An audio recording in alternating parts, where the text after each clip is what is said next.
Hello everyone, my name is Molly, and today we are here to discuss Shadowhunters Season 2, Episode 12. If you haven't seen my discussion for 12-11, the link will be down below if you want to check that out. I'm just gonna preface this video by saying that if you haven't watched the episode yet or the show, this will contain spoilers. So if you haven't watched the episode, I'm going to say goodbye to you now. I think it was a very well done episode, so you should definitely go watch it. Bye!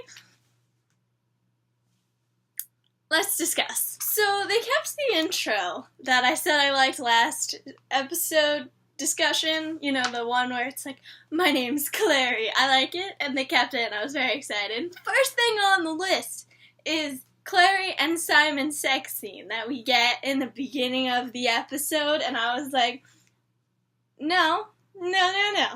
Because, like, it's never specifically said if they had sex, but, like, they lay there, they're both naked, they start making out, and it's like, I think they had sex. And that bothers me, because Clary and Simon in the books would never do that. Their relationship was so innocent, and they didn't like each other like that. Like, they didn't. When they were together for all of, like, a chapter, it was not like that. It was not. No! I was so mad at the show. I was like, no. That's not who these characters are. They're too awkward for that. Then Jace calls them during their sex scene, and I was like, perfect timing, Jace. And so Jace calls, and Clary says something about Jace, and Simon's like, hey, what's wrong? And she's like, nothing, and she decides to lie to him about Jace not being her brother anymore, which to me obviously says that she still has feelings for him, but that's just my opinion. Anyway, so she decides to lie to Simon about it, which I just thought was a stupid move. I don't understand why she did that. Like, I feel like it wouldn't have really hurt Simon in any way. Like, I mean, he would have been worried, but, like, whatever. You know what? It's fine. You're not gonna last that long anyway, so it's fine. It's not gonna work out in the long run. Like, have we learned nothing about lying? So it was stupid. It was a stupid decision on Clary's part. So then Izzy goes and brings Sebastian into the New York Institute. I was like, dude, you're making this too easy for him.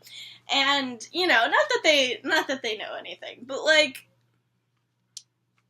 he gets introduced to Clary, and Clary looks at him like she's freaking in love with him. She was, like, starstruck, and I was like, what the hell are you doing? Like, Clary has been with more guys on the show than Isabel has, and that's not okay. It sort of happens that she has all these love interests, but, like, that's not the main focus, and she doesn't, like, run with it. Like, she's awkward about it, and it just... I love how right away Alec was like, I don't like you, and it carried on through the entire episode. Like, he never gained his trust, and I was just saying, you go, Alec, like, you're gonna be the one who discovers the truth, and you're gonna be like, I told you so. So we have the whole Magnus and Valentine switching bodies thing going on, and so Alec calls Magnus, and Magnus sounds weird, so he goes over to Magnus's apartment and is like, hey, you sounded off, and Magnus answers the door, and he's just like, hello? And it was so weird, and I was like, Magnus doesn't talk like that, and it was really funny. It was really funny because Alec comes over and he, like, puts his hand on his face, and I was just like, this is Valentine!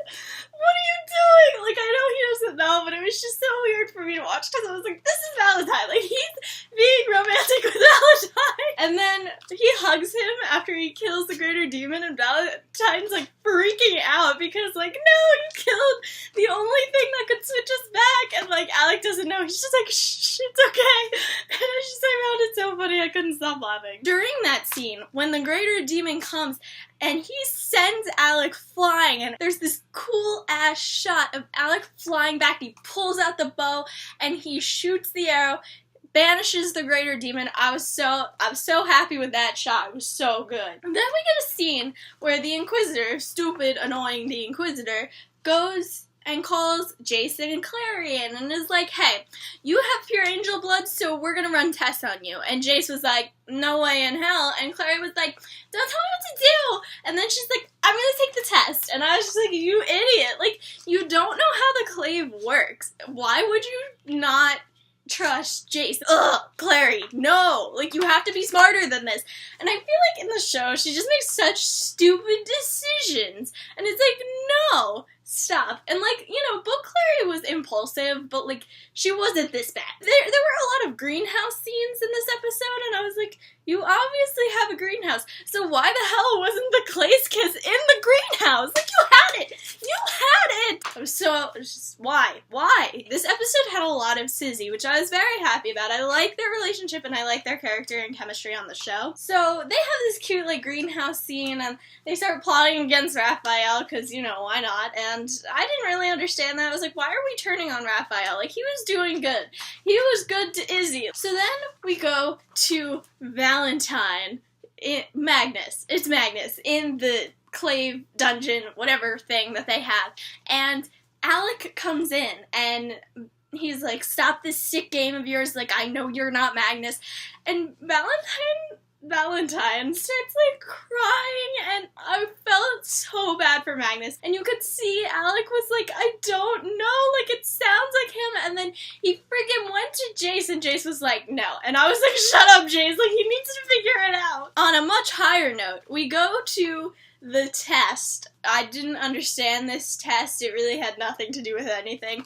But Clace is fighting each other, and the fighting has gotten so much better. I loved it so much. Like, the scene was just so cool. And then, like, you could see the tension between Clace, and I was like, it's happening, people! So then we get Raph's sister. Sizzy goes to the sister and is like, hey, let's threaten Raph by saying that we can get to his sister. So they do that, and it was really funny because the sister was like, oh, how long have you two been married? And, like, started talking about how cute of a couple Sizzy would make, and I was just like, you are the fandom. So then we go to the Jade Wolf. Sizzy's eaten there, and the vampires come through a portal. And I was like, who helped them? There was no warlock, and then when they left, after the whole Daylighter thing, Raphael kind of throws his arm out, and there comes the portal, and I was like, you're not a warlock, like, where did that portal come from? I was really confused. There's a scene with Valentine/Magnus and Jace, and they show up at the Clave as, like, a projection thing, and they were like, hey, we're trading Jace for, like, and it was, like, kind of a weird nod to what happened in City of Ashes when the Inquisitor wanted to trade Jace for the Mortal Cup. And, like, I could see what they were trying to do, and I was like, I can see it, but, like, stop. Then it's revealed that Jace is a freaking Herondale. I was like, no, it's too soon. It's too soon. It's too soon. I was like, no. It felt really soon, and it felt like it wasn't the right time to announce that he was a Herondale. Like, I just didn't feel too soon to you guys, because I was like, whoa, we're there already? Like, I know it happened at the end of City of Ashes, but he didn't really dive into the story until City of Glass, and also, the Inquisitor, like, figured it out when she was dying. So now the Inquisitor's still around, so how's that gonna change how Jace accepts being in a Herondale? Or is the Inquisitor going to die next episode? Like, I don't know what they're gonna do with that. Magnus/Valentine pulls out a Herondale family ring when he's the projection. He's like, hey, I have this, so he's a Herondale. And the Inquisitor's like, and she, like, believes him 100%. I'm like, you think it's that hard for a warlock to, like, pull out a family ring? Like, that doesn't prove anything. You didn't even see if it was a Herondale family ring. I was like, what is this Inquisitor doing? She's not that stupid. So then we have this whole storyline going this episode with how Clary's runes don't work anymore. And what pisses me off is in the show, she can call on the rune whenever she needs it. Like, she can just be like, hey, I need a rune, and a rune will appear to her. But in the books, it was very just, like, when she needed it the most, and she never relied on the power. Like, it came to her, and it was nice when it did come, but, like, she never relied on it. We have that whole scene where she's trying to take down the wards, and Sebastian is like, it's about emotion, and then he starts saying how, like, she's all alone. It made no sense to me why her emotions had anything to do with the runes, because in the books, it's just, the runes just appear to her in a time of need because the angel sends them down. So, like, it made no sense. Alec and Magnus switch back, and there's a portal that Valentine opened before they switch back bodies. Eventually, he dives into the portal and he pulls Clary with him, and then he ends up back in the cell in the Institute. And I was like, how did he get there? Like, he's not stupid enough to make a portal to the Institute. Like, no. So how did that happen? Was it because Clary made the rune on the wards? Like, did that have an effect on the portal? Which it shouldn't, because they don't have anything to do with each other. Then we get this cute Sizzy scene where Izzy's like, oh, what should I call you? And he's like, Sir Daylighter, and I thought it was really cute. We go back to the Institute, right? And Sebastian comes to Clary and he's like, I'm sorry, I yelled at you, like, I'm sorry, I made your emotions come out, we needed it. And she's like, no, I get it, it's fine. And he's like, so you wanna go get dinner sometime? And she's like, I have a boyfriend. And it was really, really funny. But at the same time, it felt really weird, because, like, knowing Sebastian and knowing what he is and, like, all this stuff, I just... A little sidetrack here. If I didn't know who Sebastian was and what he does in the future, I would absolutely love him. Like, I love him in the show.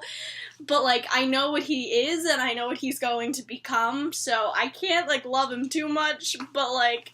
I really love him at the moment. And then, like, we go to this scene, and I thought Kleiman was finally gonna break up. I was like, they're done, you know, whatever, and then they didn't. Jace gets the Herondale family ring, and the Inquisitor is like, you come from a great long line of incredible Shadowhunters, and I was like, Will, Kit, James! I was, like, freaking out because I love the Herondale family line. He gets the ring, and she's like, you're gonna finally learn what it means to be a Herondale, and I thought it was really sweet. Jace finally, you could tell, he finally felt like he belonged, and, like, he was a part of something. He was, like, crying, and it was really sweet, and I was just really happy with that scene. That's it for this episode's discussion, but next week's promo looks insane.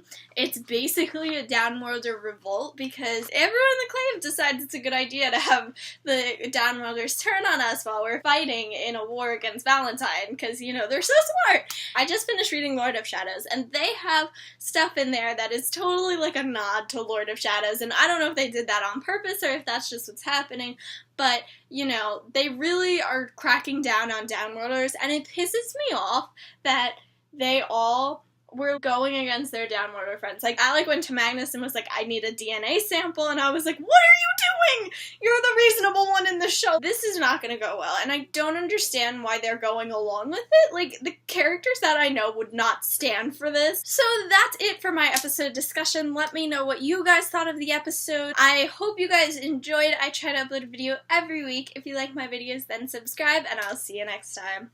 Bye!